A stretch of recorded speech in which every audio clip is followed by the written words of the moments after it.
Достар, студиямызға келген қонағымызбен таныс болыңыздар. Бүгін бізде қонақта Ақылбек. Қош келдің Ақылбек, көңіл-күйің қалай? Көңіл-күйім жақсы. Жақсы. Сұхбатымыздың басын өзінен бастайықшы, жасың нешеде? Менің жасым 10-да. Мен Мұхтар Арын атындағы Қарғалы Қазақ орта мектебінің 5-ші сынып оқушысымын. Ұстазым Гүлжайна Кенжетайқызы. Жарайсың. Ал сен қандай үйірмелерге қатысасың?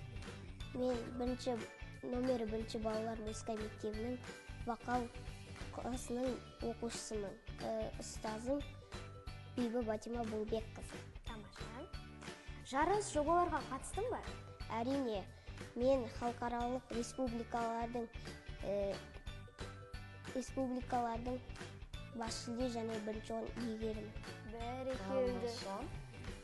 Ал жарыста балалармен танысып достастың ба? Әрине.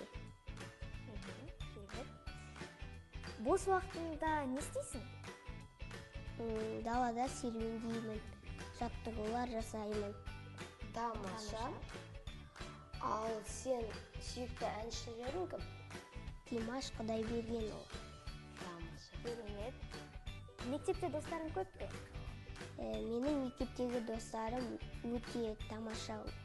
Олармен сөйлесем. Шынды айтшы, мектеп қиын емес пе? Жоқ.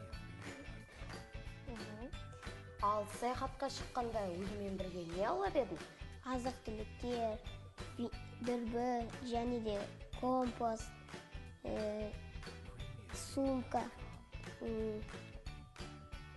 Тамаша. Керемет. Болашақта кім болғың келеді? Болашақта әлем сахнасында ән айтқым келеді. Неліктен? Өйткені мен әнші болғым келеді. Жылдың қай мезгілін ұнатасың? Мен жылдың күз мезгілін ұнатамын. Не себеп?